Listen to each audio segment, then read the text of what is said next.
Hello student, welcome back to concept chasers. আমি তোমাদের অঙ্কিতাদি।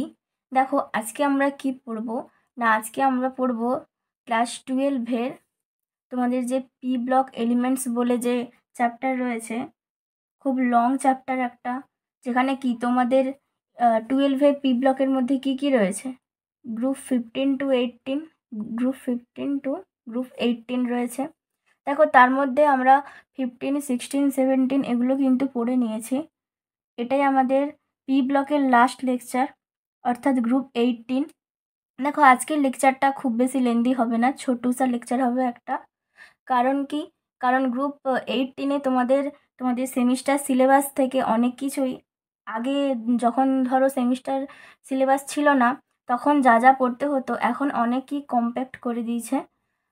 15, 16, 17-এর তুলনায় তো ছোট গ্রুপ 18টা এখন আরও একটু কমিয়ে দিয়েছে। পার্টিকুলারলি কোন কোন কম্পাউন্ডের স্ট্রাকচার হাইব্রিডাইজেশন তোমাদেরকে করতে হবে তাও তোমাদের উল্লেখ করা আছে। তাই দেখো আজকে লেকচারটা খুব বেশি লেন্দি হচ্ছে না। তাহলে দেখো গ্রুপ 18টা শুরু করি। 15-এ ছিল নাইট্রোজেন ফ্যামিলি, 16-এ ছিল অক্সিজেন ফ্যামিলি, 17-এ ছিল fluorine, chlorine, bromine, iodine, astatine, হ্যালোজেনগুলো। আর গ্রুপ 18-এ কী রয়েছে না, নিষ্ক্রিয় মৌলগুলো রয়েছে। তাহলে নিষ্ক্রিয় মৌল কোনগুলো না, হিলিয়াম, নিয়ন, আর্গন, ক্রিপ্টন, জেনন, রেডন। এই রেডনটা তেজস্ক্রিয় মৌল। আমরা এই রেডনটাকে যদি বাদ দিই, আমরা মূলত এই কটা এলিমেন্ট নিয়ে আলোচনা করব, হিলিয়াম টু জেনন। তাহলে দেখো এইগুলোই হচ্ছে নিষ্ক্রিয় মৌল, বা একে কী বলে,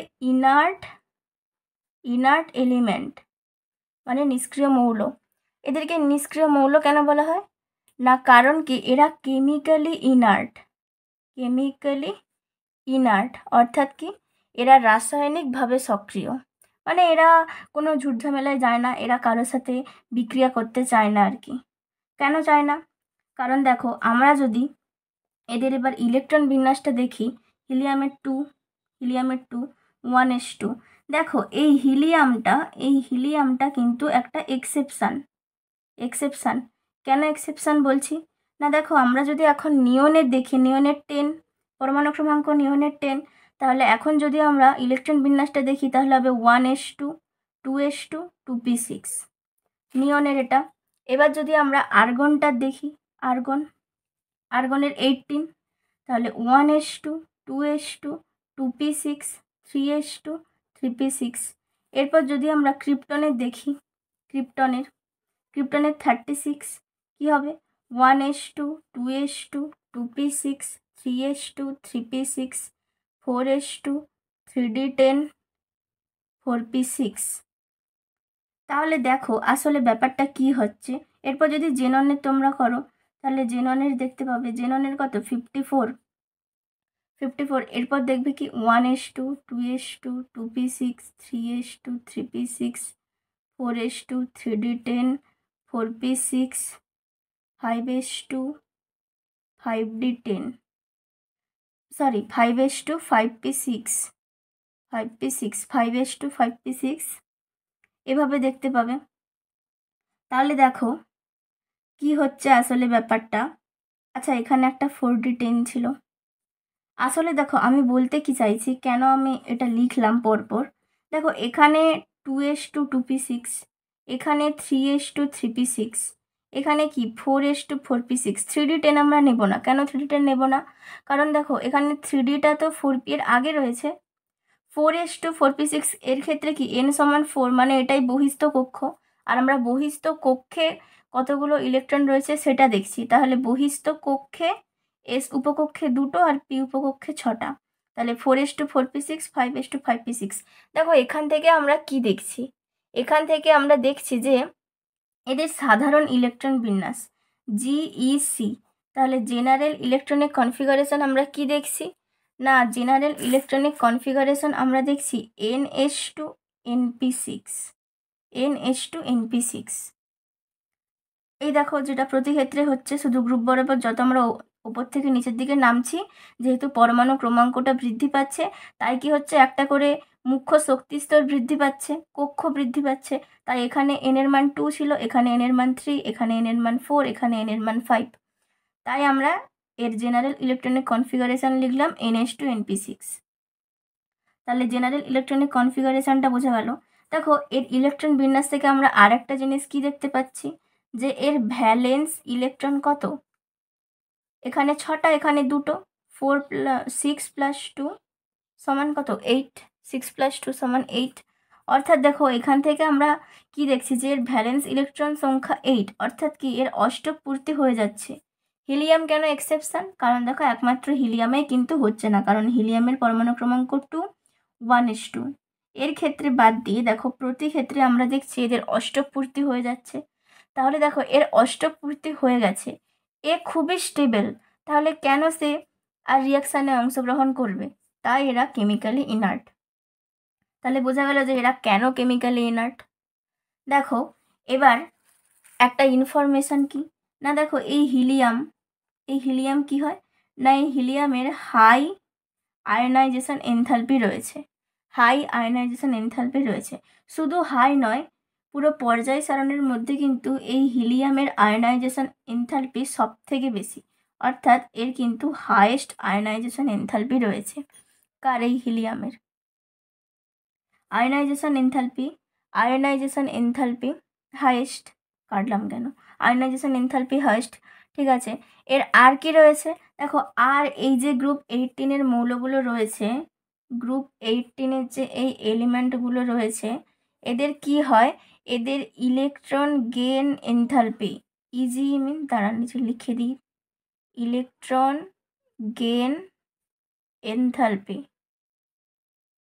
এটা শর্টে লিখেছিলাম, ইলেকট্রন গেন এনথালপি এদের কি হয় না, পজিটিভ হয়, এদের ইলেকট্রন গেন এনথালপি পজিটিভ হয়। তাহলে এদের সাধারণ ইলেকট্রন বিন্যাস, এদের ভ্যালেন্স ইলেকট্রন সংখ্যা, তার মধ্যে কি হিলিয়ামের হাইয়েস্ট আয়নাইজেশন এনথালপি রয়েছে, তাহলে এগুলো সমস্ত কিছু বোঝা গেল। দেখো এবার আমরা কি দেখব, এবার আমরা এদের একটু গলনাঙ্ক আর স্ফুটনাঙ্কটা দেখব, গলনাঙ্ক ও স্ফুটনাঙ্ক।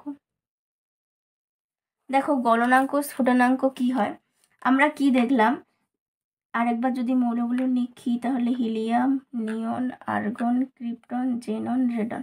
দেখো গলনাঙ্ক স্ফুটনাঙ্ক এদের কেমন পরিবর্তন হয় পর্যায় বরাবর আর শ্রেণী বরাবর, সেইটা আমরা দেখব।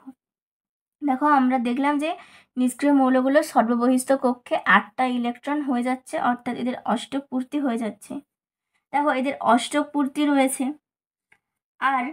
আর কি হচ্ছে না, আমরা জানি কি গ্রুপ বরাবর ওপর থেকে নিচের দিকে নামলে পরমাণুর আকার ক্রমশ বৃদ্ধি পায়, কেন, কারণ পরমাণু ক্রমাঙ্ক বৃদ্ধি পায়, তাই আকার বৃদ্ধি পায়।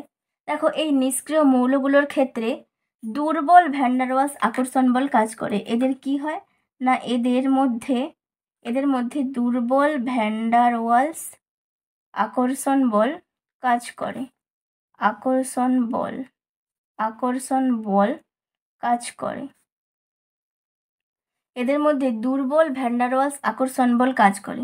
ফলে কি হয়, দেখো ভ্যান ডার ওয়ালস আকর্ষণ বল যেহেতু দুর্বল, তাই কি হয়, এদের গলনাঙ্ক ও স্ফুটনাঙ্ক কম হয়, এদের গলনাঙ্ক ও স্ফুটনাঙ্ক কি হয়, কম হয়, কারণ কি এই দুর্বল ভ্যান ডার ওয়ালস আকর্ষণ বলের জন্য এদের গলনাঙ্ক স্ফুটনাঙ্ক কম হয়। আর কি হয় না, গ্রুপ বরাবর ওপর থেকে নিচের দিকে যত নামতে থাকে আমরা জানি যে পরমাণুর আকার ক্রমশ বৃদ্ধি পায়, কারণ কি পরমাণুর ক্রমাঙ্ক বৃদ্ধির সাথে সাথে মুখ্য শক্তিস্তর, অর্থাৎ এই যে এনের মান আমরা দেখছিলাম পরপর বাড়ছে, অর্থাৎ এই যে নিউক্লিয়াসকে কেন্দ্র করে এই যে বিভিন্ন কক্ষপথে ঘুরে বেড়াচ্ছে ইলেকট্রনগুলো, যত পরমাণু ক্রমাঙ্ক বাড়বে এই কক্ষ সংখ্যা বাড়বে। দেখো যত এই কক্ষ সংখ্যা বাড়ছে তত কি এই শেষ কক্ষটা নিউক্লিয়াস থেকে দূরে চলে যাচ্ছে, ফলে কি হচ্ছে, যেহেতু শেষ কক্ষটা নিউক্লিয়াস থেকে দূরে চলে যাচ্ছে, এই যে ব্যাসার্ধ সেটা বেড়ে যাচ্ছে, ফলে কি এদের আকার ক্রমশ বৃদ্ধি পাচ্ছে। তাহলে আকার যদি ক্রমশ বৃদ্ধি পায় তবে ভ্যান ডার ওয়ালস আকর্ষণ বল একটু হলেও বৃদ্ধি পাবে, ক্রমশ নিচের দিকে একটু একটু করে বাড়তে থাকবে। তাই কি হয় না, এদের গ্রুপ বরাবর এরা নিম্ন পুরো যে পর্যায় সারণীতে যত সব এলিমেন্ট রয়েছে, যত গ্রুপ রয়েছে, সব থেকে এই গ্রুপ 18-এর মৌলগুলোই নিম্ন গলনাঙ্ক স্ফুটনাঙ্ক বিশিষ্ট হয়। কিন্তু এরা সবাই কম দেখায়, নিম্ন গলনাঙ্ক স্ফুটনাঙ্ক এদের সকলেরই কম। কিন্তু তবুও যখন আমরা গ্রুপ বরাবর ওপর থেকে নিচের দিকে নামছি, তত এদের সাইজ যেহেতু একটু একটু করে ইনক্রিজ হচ্ছে, তাই এদের ভ্যান ডার ওয়ালস আকর্ষণ বলটা এর তুলনায় এর একটু বেশি হচ্ছে, এর তুলনায় এর একটু বেশি হচ্ছে। তাই গ্রুপ বরাবর ওপর থেকে নিচের দিকে একটু একটু হলেও বাড়ছে। কি না, এই গলনাঙ্ক স্ফুটনাঙ্ক। অর্থাৎ আমরা তাহলে কি বুঝতে পারছি যে এই যে হিলিয়াম, এই হিলিয়ামেরই গলনাঙ্ক স্ফুটনাঙ্ক সর্বনিম্ন। গলনাঙ্ক, কারণ এ একেবারে ওপরে রয়েছে, গলনাঙ্ক স্ফুটনাঙ্ক সর্বনিম্ন এই হিলিয়ামের। দেখো এরপর কি দেখবো না, এরপর দেখবো ঘনত্ব, অর্থাৎ এই নিষ্ক্রিয় মৌলগুলোর ঘনত্ব কিভাবে পরিবর্তিত হয়। দেখো এই গ্রুপ বরাবর ওপর থেকে নিচের দিকে দেখবো, আর পর্যায় বরাবর বাম দিক থেকে ডান দিকে দেখবো। দেখো পর্যায় বরাবর বাম দিক থেকে ডান দিকে যত যাব, ঘনত্ব কি হয়, ঘনত্ব ক্রমশ হ্রাস পায়, ঘনত্ব ক্রমশ হ্রাস পায়। আর গ্রুপ বরাবর যত ওপর থেকে নিচের দিকে নামতে থাকবো, তত কি হবে না, তত বৃদ্ধি পাবে এই ঘনত্ব, তত বৃদ্ধি পায়। কেন? কারণ কি না, কারণ এই যে গ্রুপ বরাবর ওপর থেকে নিচের দিকে পারমাণবিক গুরুত্ব ক্রমশ বৃদ্ধি পায়, পরমাণুর আকার ক্রমশ বৃদ্ধি পায়, তাই তাই গ্রুপ বরাবর ওপর থেকে নিচের দিকে ঘনত্ব ক্রমশ বৃদ্ধি। দেখো এরপর আমরা কি দেখব না, এরপর আমরা দেখব এই নিষ্ক্রিয় মৌলগুলোর আয়নি ভবন বিভব বা আয়নাইজেশন এনথালপি। নিষ্ক্রিয় মৌলগুলো হিলিয়াম, নিয়ন, আর্গন, ক্রিপ্টন, জেনন। দেখো নিষ্ক্রিয় মৌলগুলোর আমরা দেখেছিলাম যে এদের অষ্টক পূর্তি হয়ে গেছে, তাই এরা কেমিক্যালি ইনার্ট, অর্থাৎ রাসায়নিকভাবে নিষ্ক্রিয়। দেখো আয়নি ভবন বিভব মানে আমরা কি জানি, যে কোনো মৌলের পরমাণুর এই যে নিউক্লিয়াসকে কেন্দ্র করে বিভিন্ন কক্ষপথে ঘুরছে, আমরা জানি কি কোনো মৌলের পরমাণুর সর্ববহিস্থ কক্ষের যে ইলেকট্রন, সেই ইলেকট্রনটাকে এই নিউক্লিয়াসের আকর্ষণ থেকে নিউক্লিয়াসের আকর্ষণ থেকে একেবারে মুক্ত করতে, অর্থাৎ এই নিউক্লিয়াসটা তো এই ইলেকট্রনের ওপর একটা আকর্ষণ বল প্রয়োগ করছে, এই নিউক্লিয়াসের আকর্ষণ থেকে একেবারে বিচ্ছিন্ন করতে যতটা পরিমাণ শক্তির প্রয়োজন হয়, সেটাই আয়নি ভবন বিভব বা আয়নাইজেশন এনথালপি বা আয়নন বিভব বা আয়নায়ন শক্তি, একই কথা সবগুলো।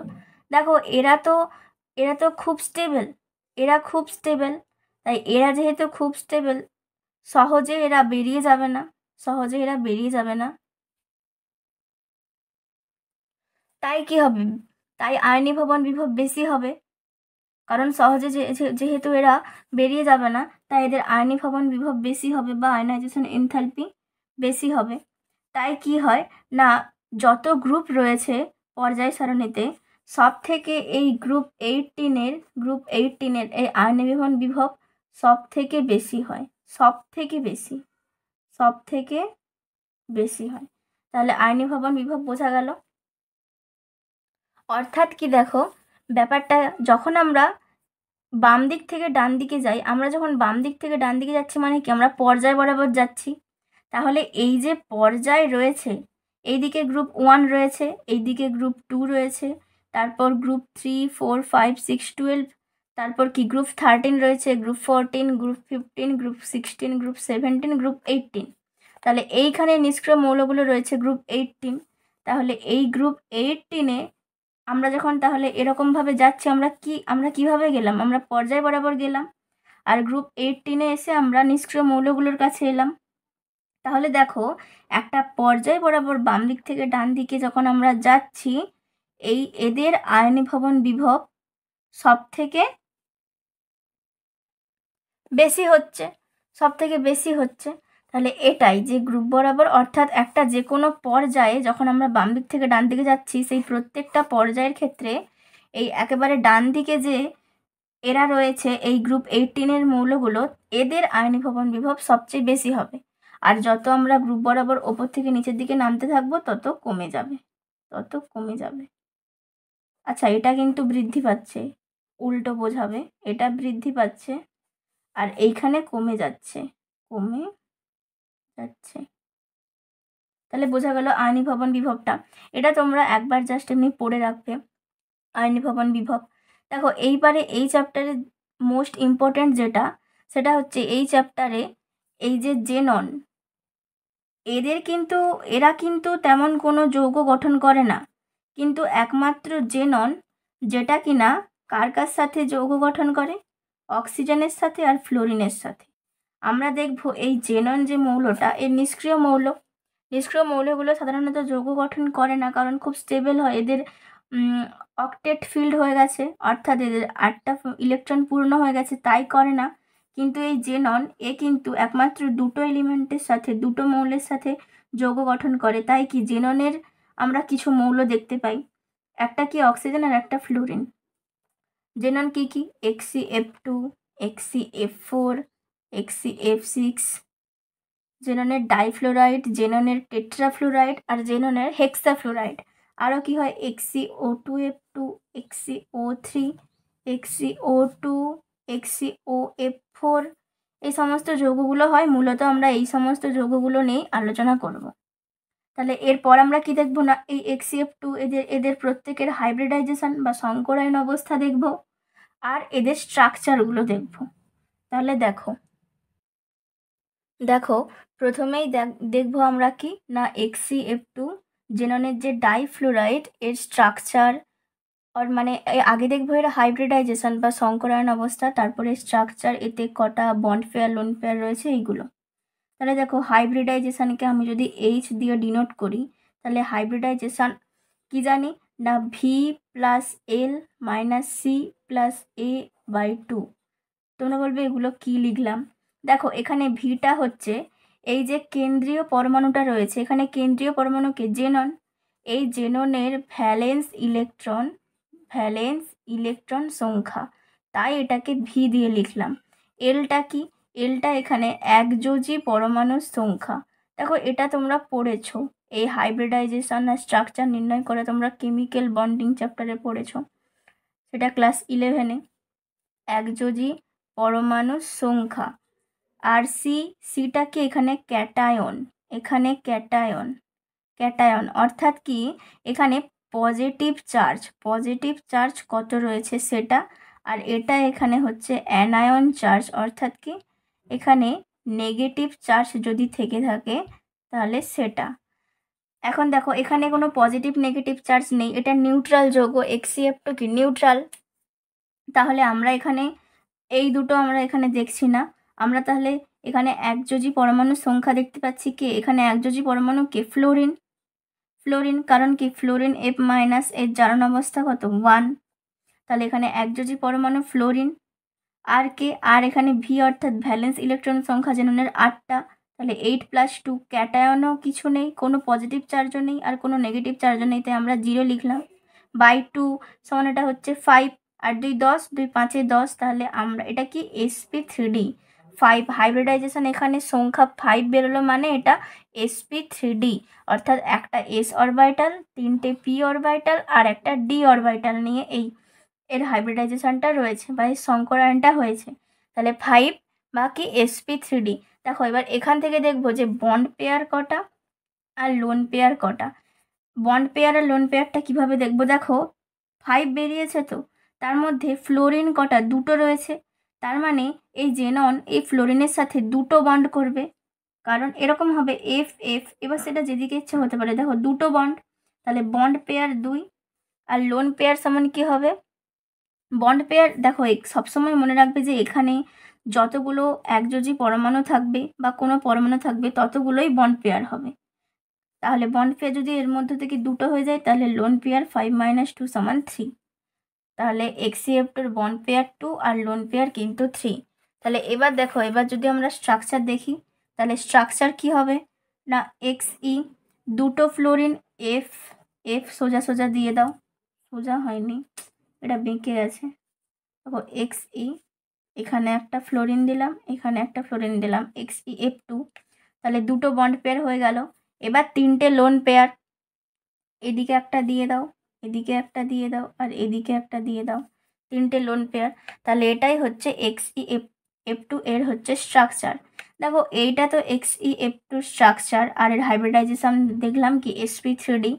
কিন্তু দেখো যখন তোমরা শেপ দেখবে, এটা স্ট্রাকচার, এর এটা জিওমেট্রিক্যাল স্ট্রাকচার, কিন্তু যখন তোমরা শেপ দেখবে যে আসলে এর আকৃতি কি হচ্ছে, তখন কিন্তু লোন পেয়ারকে বাদ দেবে। যখন শেপ দেখতে বলবে বা শেপ জানতে চাইবে, তখন কিন্তু লোন পেয়ার বাদ। দেখো লোন পেয়ার যদি ঢাকা দিয়ে দিই, তাহলে এটাকে দেখে কি মনে হচ্ছে? একটা সরল রেখা মনে হচ্ছে না? তাহলে এর শেপ আসলে কি? এর শেপ আসলে হলো লিনিয়ার বা এটা আসলে সরল রৈখিক শেপ। তাহলে XEF2টা বোঝা গেল। তাহলে এরপর দেখো আমরা কি দেখব? এরপর আমরা দেখব XEF4। এবার তাহলে এখানেও হাইব্রিডাইজেশন দেখব। প্রথমে V+L-C+A/2। তাহলে এখানে দেখো একযোজি পরমাণু কে আছে? এখানেও ফ্লোরিন রয়েছে। আর কটা রয়েছে? 4টা। আর এখানে ভিটা কি? ভ্যালেন্স ইলেকট্রন, এটা তো সবসময় 8টা +4 0 0। এখানে কোনো ক্যাটায়ন অ্যানায়ন কোনো পজিটিভ নেগেটিভ চার্জ নেই, /2। তাহলে 8 4 কত? 12, 2 6 12। তাহলে এটা 6 হচ্ছে। তাহলে কি হবে? sp3 3 1 4 d2। তাহলে 6 হলো sp3d2। এবার দেখব কি? বন্ড পেয়ার এখানে 4টা ফ্লোরিন রয়েছে, তার মানে বন্ড পেয়ার 4। তাহলে লোন পেয়ার কত? লোন পেয়ার 6 - 4 = 2, অর্থাৎ বন্ড পেয়ার 4টা, লোন পেয়ার 2টো রয়েছে XEF4 এতে। এবার তাহলে কি দেখব? XEF4 এর স্ট্রাকচার দেখব। দেখো এই স্ট্রাকচারটা আঁকা খুবই সোজা, কারণ দেখো XE 4টে ফ্লোরিন 4 কোনায় দিয়ে দাও, 4টে ফ্লোরিন 4 কোনায় দিয়ে দিলে XEF4। আর কি? 2টো লোন পেয়ার, এদিকে একটা আর এদিকে একটা লোন পেয়ার, তাহলে হয়ে গেল XEF4। এবার তোমরা চাইলে এভাবে ডটেড লাইন আঁকতে পারো, এভাবে ডটেড লাইন দিতে পারো, এটা না দিলেও হবে। তাহলে এটা হলো XEF4। তাহলে দেখো এর হাইব্রিডাইজেশন কি হয়েছে? sp3d2 6 হয়েছে, আর এর স্ট্রাকচারটা এরকম হলো। তাহলে এর স্ট্রাকচারটা আসলে কি হচ্ছে? না, এর স্ট্রাকচার হচ্ছে স্কোয়ার প্লেনার। এর শেপও কিন্তু স্কোয়ার প্লেনার, কারণ দেখো যখনই আমরা শেপ দেখব, আমরা এই নিষ্ক্রিয় ইলেকট্রন জোড় যে দুটো, সেগুলো লোন পেয়ার, সেগুলোকে এইভাবে ঢাকা দেব শেপ দেখার সময়, যেটা আমি বলেছিলাম। দেখো তাও চারদিকে 4টা ফ্লোরিন রয়েছে, অর্থাৎ তাও কিন্তু এটা স্কোয়ার প্লেনারই হচ্ছে। তো এরপর কি দেখব? এরপর XEF6 দেখব। এরও আমরা হাইব্রিডাইজেশন দেখব। তাহলে হাইব্রিডাইজেশন সমান কি? V+L-C+A/2। তাহলে 8টা প্লাস, দেখো এখানে একযোজি পরমাণু ফ্লোরিন 6টা রয়েছে, -0 +0, কোনো পজিটিভ নেগেটিভ চার্জ নেই। তাহলে 8 6 14, তো 7 14 7 হবে, অর্থাৎ কি হবে? sp3 3 1 4 হলো, আর তাহলে 3টে 7টা sp3d3 হলো। দেখো তাহলে এখানে আমরা বন্ড পেয়ার কত দেখছি? 6, কারণ 6টা ফ্লোরিন রয়েছে। আর লোন পেয়ার সমান 7 - 6 সমান টোটাল তো 7। তাহলে তার মধ্যে 6টা বন্ড পেয়ার, তাহলে লোন পেয়ার একটা, এখানে লোন পেয়ার একটাই রয়েছে। তাহলে দেখো এর এবার স্ট্রাকচার দেখব। এর স্ট্রাকচার কি হবে? দেখো XE ফ্লোরিন 4টা কোনায় আগে 4টা ফ্লোরিন দিয়ে ভরিয়ে দাও। তাহলে XEF4 হলো। এখনও 2টো ফ্লোরিন বাকি রয়েছে, কারণ 6টা ফ্লোরিন, এদিকে একটা ফ্লোরিন এদিকে একটা ফ্লোরিন দিয়ে দাও, 6টা ফ্লোরিন হয়ে গেল। এরপর এদিকে একটা লোন পেয়ার দিয়ে দাও, একটা লোন পেয়ার। তাহলে এটা হচ্ছে XEF6 এর স্ট্রাকচার। তাহলে XEF6 এর স্ট্রাকচারটা কি? দেখো এটা অক্টাহাইড্রাল, কিন্তু একটা লোন পেয়ারের জন্য এর শেপ হচ্ছে বিকৃত অষ্টতলীয়,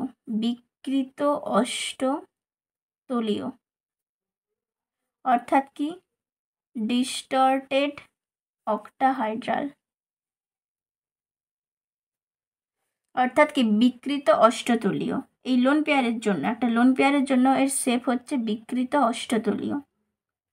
তাহলে বোঝা গেল এর হচ্ছে শেপ আর XEF6 এর হাইব্রিডাইজেশন, এই সমস্ত কিছু।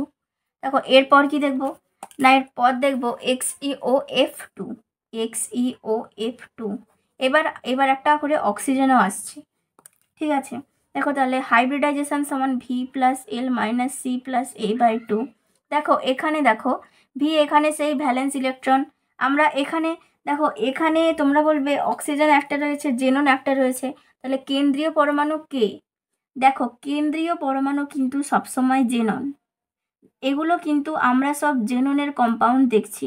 দেখো যেখানেই জেনন দেখবে, আর তাছাড়া জেনন তো বলেছি শুধু অক্সিজেন আর ফ্লোরিন এই দুজনের সাথেই কম্পাউন্ড গঠন করে। তাহলে দেখো জেননের যে কোনো কম্পাউন্ডেই কিন্তু সবসময় জেননই সেখানে কেন্দ্রীয় পরমাণু হবে। তাহলে এ যদি কেন্দ্রীয় পরমাণু হয় তাহলে এখানে 8 হবে কেন্দ্রীয় পরমাণু। জেননের সর্ববহিষ্ঠ কক্ষে 8টা ইলেকট্রন, ভ্যালেন্স ইলেকট্রন 8, প্লাস দেখো একযোজি পরমাণুর সংখ্যা কিন্তু 2। দেখো এই অক্সিজেন এ কিন্তু একযোজি পরমাণু নয়, এ কিন্তু দ্বিযোজি পরমাণু। তাই এ থাকলেও কিন্তু একে আমরা কাউন্ট করব না, আমরা শুধুমাত্র ফ্লোরিনকেই নেব। তাহলে ফ্লোরিন দুটো রয়েছে, তাই একযোজি পরমাণু দুটো। ক্যাটায়ন অ্যানায়ন কোনো তো পজিটিভ নেগেটিভ চার্জ নেই, বাই 2 সমান 8 2 10, তাহলে 10 আর 2 তাহলে 5, তাহলে 5 sp3d। এবার আমরা কি দেখব? এবার আমরা স্ট্রাকচারটা দেখব। আচ্ছা না, তার আগে কি বন্ড পেয়ার কত হচ্ছে? বন্ড পেয়ার এখানে হচ্ছে তোমার, এখানে দুটো ফ্লোরিন আর একটা অক্সিজেন, তাহলে বন্ড পেয়ার 3, আর লোন পেয়ার 2। দেখো এবার আমরা স্ট্রাকচার দেখব। এর স্ট্রাকচার আসলে কি হবে না, এর স্ট্রাকচার দেখো যদি আঁকি তাহলে XE এ কেন্দ্রে থাকলো, এবার দুটো ফ্লোরিন XeF2 হয়ে গেল, XeF2 একটা অক্সিজেন রয়েছে, আর কি দুটো লোন পেয়ার রয়েছে, তাহলে দুটো লোন পেয়ার দিয়ে দাও এইভাবে, দুটো লোন পেয়ার আর কি একটা অক্সিজেন ডবল বন্ডে থাকলো। তাহলে এটা হলো XeOF2 স্ট্রাকচার। তাহলে দেখো XeOF2 স্ট্রাকচার এটা হলো। এবার আমরা যদি এর অ্যাকচুয়াল শেপটা দেখি, তাহলে আমি কি বলেছি, শেপ দেখার সময় আমরা কিন্তু এই লোন পেয়ারকে ধরবো না। লোন পেয়ারকে আমরা যদি তাহলে ঢাকা দিই, লোন পেয়ার ছাড়া যেটা থাকবে সেটা কিন্তু তার অ্যাকচুয়াল শেপ। দেখো লোন পেয়ার যদি ঢাকা দিই তাহলে এর অ্যাকচুয়াল শেপটা কেমন লাগছে? এর অ্যাকচুয়াল শেপটা লাগছে টি এর মতো। তাহলে এর শেপ হবে টি আকৃতি। তাহলে XeOF2 হলো। এবার কি দেখব? এবার দেখব XeOF4। দেখো এখানেও হাইব্রিডাইজেশন কি হবে? V+L - C+A/2 V. এখানে ভ্যালেন্স ইলেকট্রন সেই জেননের 8, একযোজি পরমাণু অক্সিজেন তো নয়, তাহলে 4টে ফ্লোরিন 4, এখানে কোনো পজিটিভ নেগেটিভ চার্জ নেই, বাই 2, তাহলে 6 sp3d2, 3 2 5 একে 6 হয়ে গেছে। তাহলে sp3d2। এবার এখান থেকে তাহলে বন্ড পেয়ার কত হচ্ছে না, বন্ড পেয়ার হচ্ছে 4টে ফ্লোরিন আর একটা অক্সিজেনের সাথে মোট বন্ড পেয়ার 5।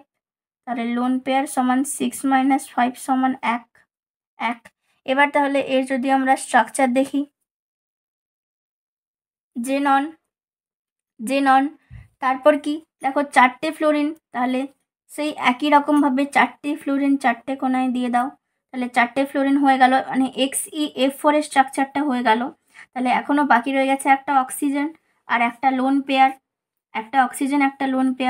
তাহলে দেখো একটা লোন পেয়ার এভাবে দিয়ে দিলাম, একটা লোন পেয়ার, আর অক্সিজেনকে ডবল বন্ডে এভাবে দিয়ে দাও, তাহলে হয়ে গেল XeOF4 এর স্ট্রাকচার। এবার দেখো XeO4 এর স্ট্রাকচার এটা হলো, আর হাইব্রিডাইজেশন হলো sp3d2। তাহলে এর আসলে শেপটা তাহলে কেমন লাগছে? তাহলে এর শেপ কি হচ্ছে না, এর শেপ হচ্ছে বর্গাকার পিরামিড, অর্থাৎ কি স্কোয়ার পিরামিডাল। এটা হলো XeOF4 এর স্ট্রাকচার বা শেপ। এবার কি XeOF4 এর পর দেখো এবার আমরা দেখব XeO2F2, এদিকে দেখব XeO2F2, আর এদিকে দেখব XeO2F4। এই দুটো আমরা দেখব, XeO2F2 আর XeO2F4। এবার দেখো XeO2F2 এখানেও তাহলে হাইব্রিডাইজেশন H সমান V+L - C+A/2, অর্থাৎ কি জেননের এখানে 8 ভ্যালেন্স ইলেকট্রন। দেখো অক্সিজেন এখানে দুটো রয়েছে, অক্সিজেন যটাই থাক না কেন আমরা অক্সিজেনকে কাউন্ট করব না, কারণ এটা একযোজি পরমাণু নয়।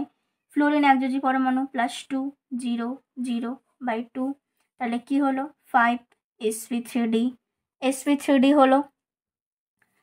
আর এদিকে যদি দেখি, এদিকে XeO2F4 এর, তাহলে V + L - C + A/2, এখানে ভ্যালেন্স ইলেকট্রন 8 প্লাস একযোজি পরমাণু ফ্লোরিন 4টে প্লাস 0 0, তাহলে 2, তাহলে 8 4 12, 12 2 6 হচ্ছে, তাহলে sp3d2।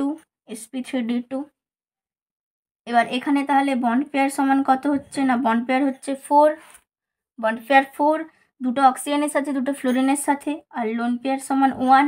আর এখানে বন্ড পেয়ার সমান কত হচ্ছে, 4 2 6, দেখো এখানে 6টাই হয়ে যাচ্ছে, 4টে ফ্লোরিনের সাথে দুটো অক্সিজেনের সাথে, তাহলে টোটাল বন্ড পেয়ার 6। তাহলে দেখো লোন পেয়ার এখানে 0 0, 6-এর মধ্যে 6টাই বন্ড পেয়ার, তাহলে লোন পেয়ার এখানে 0।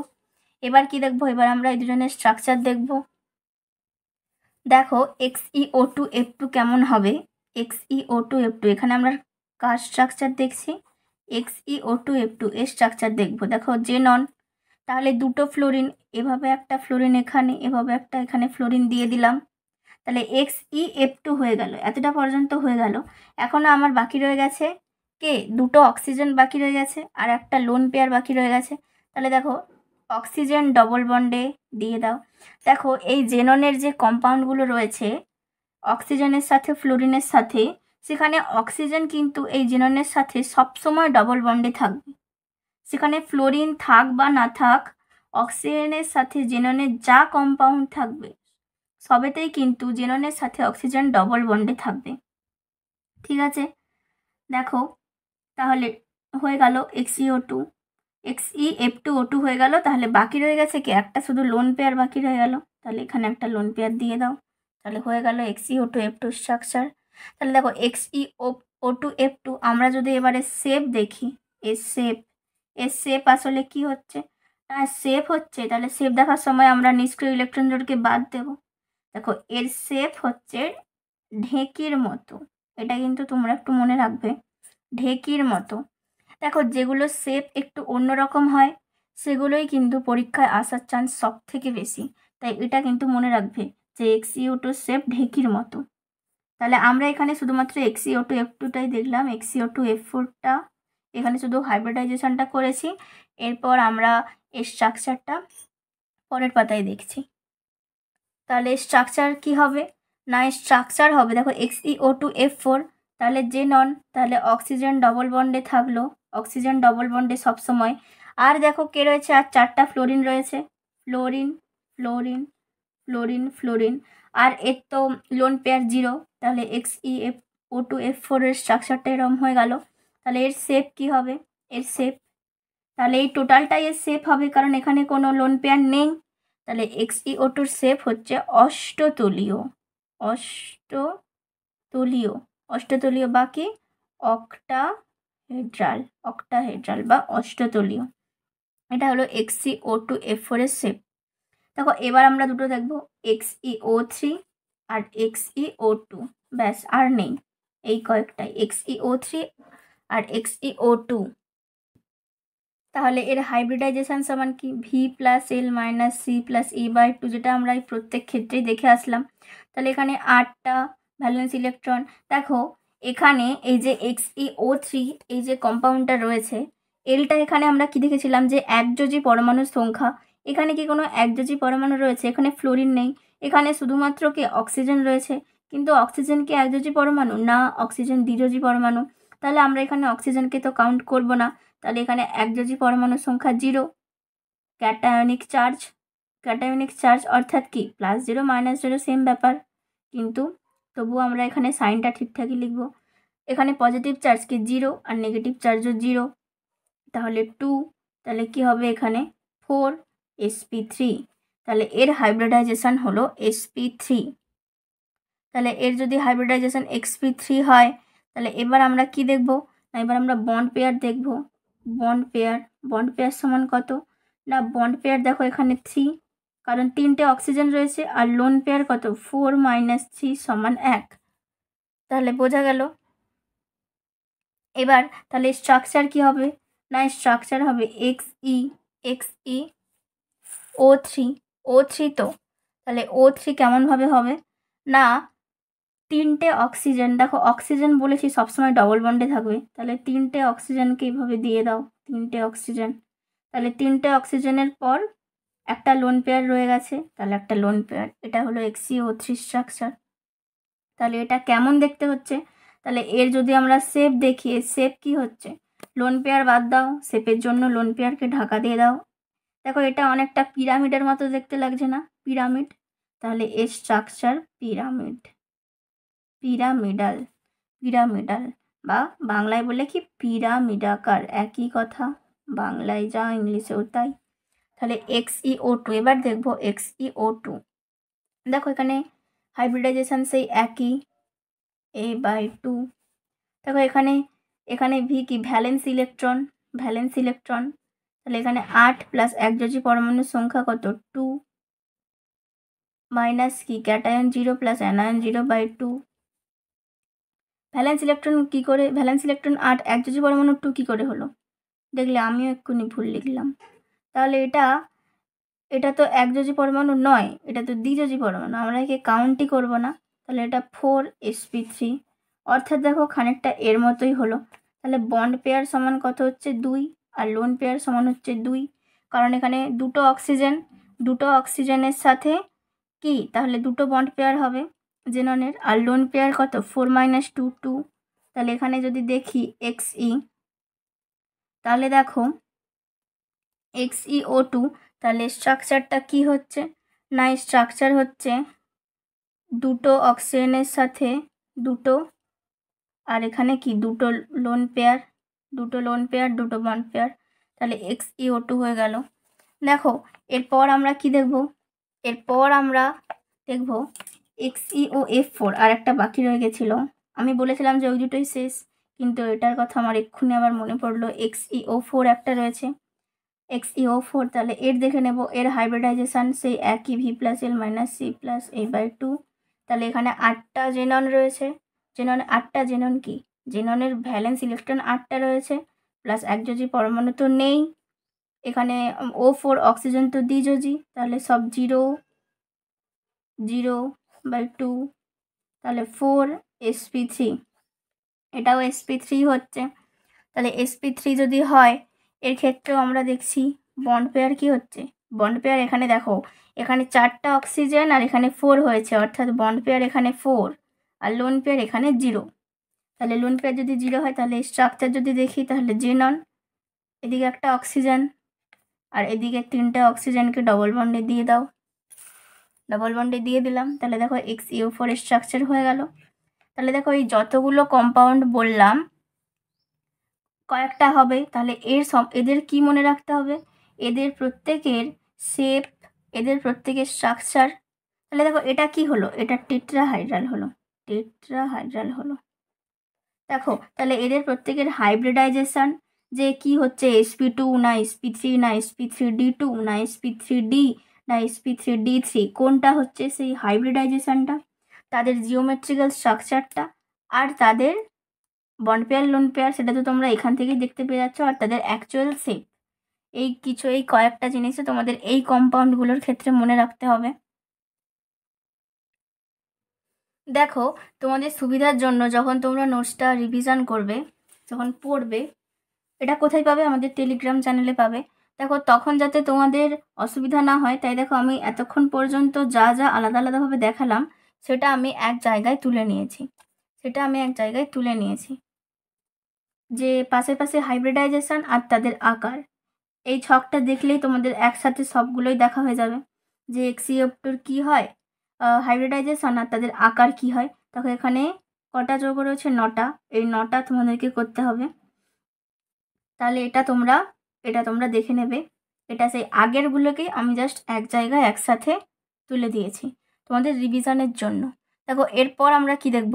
এরপর আমরা কয়েকটা আদ্য বিশ্লেষণ বিক্রিয়া দেখব। আদ্য বিশ্লেষণ বিক্রিয়া,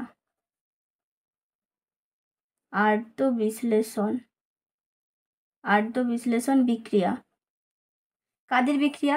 না এই যে জেননের কম্পাউন্ডগুলো রয়েছে, এই জেননের কম্পাউন্ডগুলোর আদ্য বিশ্লেষণ বিক্রিয়া।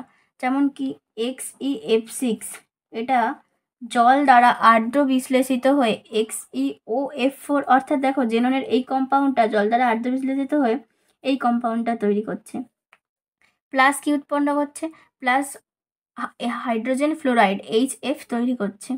দেখো সমতা বিধান করছি না, ব্যালেন্স তোমরা বাড়িতে করে নেবে। আর এমনিতেও তোমাদের রিয়াকশান তো লিখতে দিচ্ছে না, তাই ব্যালেন্স অত ইম্পর্টেন্ট নয়। এবার তবুও তোমরা প্র্যাকটিসের জন্য এটা বাড়িতে করতে পারো। তাহলে দেখো জেননের যে হেক্সাফ্লুরাইড সেটা জলের সাথে বিক্রিয়া করে XeOF4 এর হাইড্রোজেন ফ্লোরাইড তৈরি করছে। এটা এক অণু জল।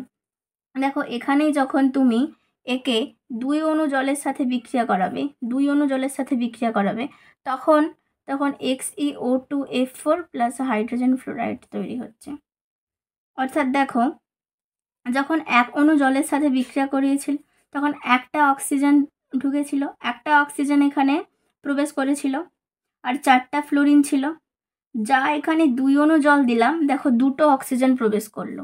এক অণু জলের সাথে বিক্রিয়াতে একটা অক্সিজেন প্রবেশ করেছিল, একটা অক্সিজেন মানে কি -2।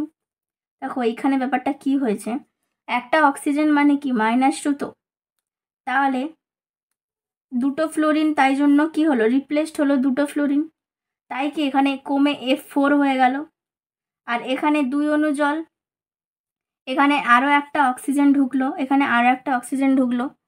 এবার দেখো এবার এই XeF6 এর সাথে যদি 3 অণু জলের বিক্রিয়া করি, 3 অণু জল, তাহলে কি হবে, তাহলে XeO3 প্লাস হাইড্রোজেন ফ্লোরাইড। অর্থাৎ দেখো একটা করে অক্সিজেন ক্রমশ বাড়তে থাকছে, এখানে একটা অক্সিজেন প্রবেশ করেছিল, এখানে 2টো, এখানে 3টে, তাহলে এটা উৎপন্ন হলো।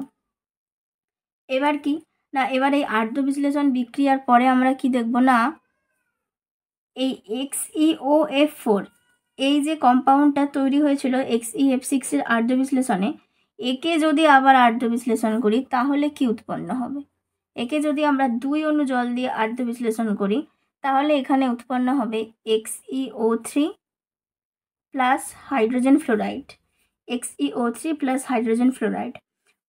অর্থাৎ একে 3 অণু জল দিয়ে যেটা উৎপন্ন হচ্ছে, একে 2 অণু জল দিয়ে সেই একই প্রোডাক্ট উৎপন্ন হচ্ছে। তাহলে এর আর্দ্র বিশ্লেষণ বিক্রিয়া, অর্থাৎ দেখো তোমাদের এই কয়েকটা এই 2-3টে যৌগের কিন্তু এই আর্দ্র বিশ্লেষণ বিক্রিয়াগুলো মনে রাখতে হবে যে কার আর্দ্র বিশ্লেষণে কোন প্রোডাক্টটা উৎপন্ন হচ্ছে। এবার কি, এবার XeO2F2, এবার XeO2F2, এবার এর যদি আর্দ্র বিশ্লেষণ বিক্রিয়া দেখি, দেখো এখানে XeO3 প্লাস HF। দেখো প্রোডাক্টগুলো কিন্তু একই রকমের, তাই মনে রাখতে কিন্তু সুবিধা হবে। এক্ষেত্রেও যেই প্রোডাক্ট, এক্ষেত্রেও কিন্তু সেই প্রোডাক্ট, শুধু শুধু কি না এখানে 2 অণু জল ছিল, এখানে 1 অণু জল, তাই কি তোমরা যদি এইটা ব্যালেন্স করো তাহলে এর ক্ষেত্রে ব্যালেন্সটা আলাদা রকম হবে, এর ক্ষেত্রে ব্যালেন্সটা আলাদা রকম হবে। দেখো এরপর দেখো আমরা দেখব সিলিকার সাথে বিক্রিয়া। সিলিকা অর্থাৎ কি, সিলিকা হচ্ছে SiO2, এটাই হচ্ছে সিলিকা, এটা কি সিলিকা, এটা সিলিকা। আমরা এই সিলিকার সাথে বিক্রিয়া দেখব। সিলিকার সাথে কার বিক্রিয়া না, সিলিকার সাথে এই XeOF4 এর সাথে সিলিকার বিক্রিয়া, SiO2 কি উৎপন্ন হয়, SiF4 এর হচ্ছে টেট্রাফ্লোরাইড যৌগ গঠিত হয়।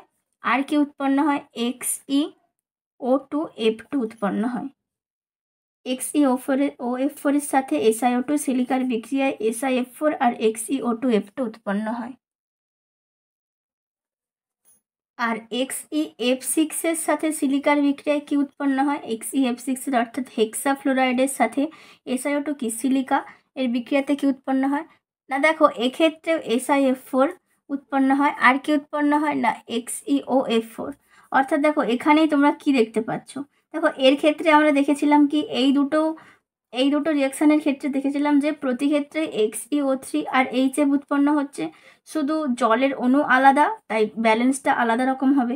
তেমন এর ক্ষেত্রেও দেখো সিলিকার সাথে XeOF4 আর XeF6 যারই বিক্রিয়া করি না কেন, প্রতি ক্ষেত্রে কিন্তু SiF4 অর্থাৎ সিলিকনের যে টেট্রাফ্লোরাইড যৌগ সেটা উৎপন্ন হচ্ছে, শুধু এখানে জেননের যে কম্পাউন্ড সাইডে উৎপন্ন হচ্ছে সাইড প্রোডাক্ট হিসেবে, দেখো সেখানে কিন্তু আলাদা হচ্ছে।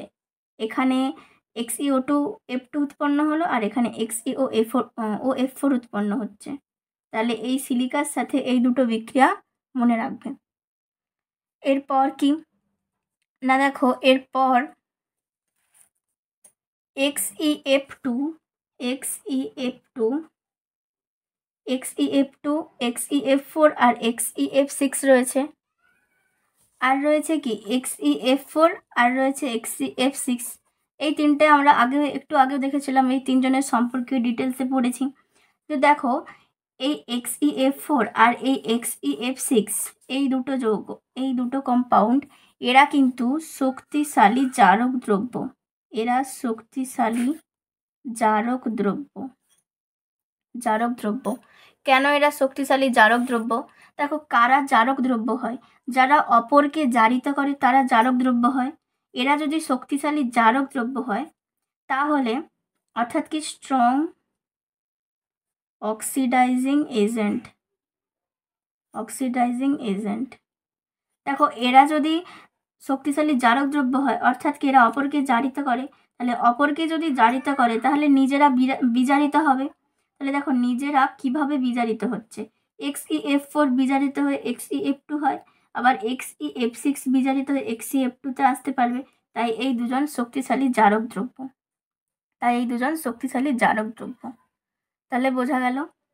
দেখো তোমাদের যে গ্রুপ 18 এটা খুব ছোট চ্যাপ্টার ছিল, আর কয়েকটা ইম্পর্টেন্ট জায়গা এগুলোই কিন্তু ছিল, এই কয়েকটা রিয়াকশান আদ্য বিশ্লেষণের, আর কি আর ওই যৌগগুলোর ওই 9টা বা 8টা ওই যে যৌগগুলো যেগুলো একসাথে আমি লিখেছি, এইগুলোর হাইব্রিডাইজেশান আর এদের আকৃতি, এইগুলোই ছিল। তোমাদের এক্সাম যেহেতু খুব কাছে চলে এসেছে তাই তোমাদের এক্সাম রিলেটেড যে সমস্ত টপিকগুলো খুব গুরুত্বপূর্ণ ছিল সেগুলোই আমি আলোচনা করলাম। তাহলে দেখো গ্রুপ 18 হয়ে গেল আমাদের, অর্থাৎ 12-এর পি ব্লক আমাদের এখানে কমপ্লিট। তাহলে দেখো এই যে লেকচারের নোটস এটা তোমরা কোথায় পাবে? না এটা তোমরা আমাদের টেলিগ্রাম চ্যানেলে পাবে। তাই যারা যারা এখনও টেলিগ্রাম চ্যানেলে যুক্ত হওনি তারা কিন্তু অবশ্যই যুক্ত হয়ে যেও। তাহলে আজকের লেকচারটা এতটা পর্যন্তই।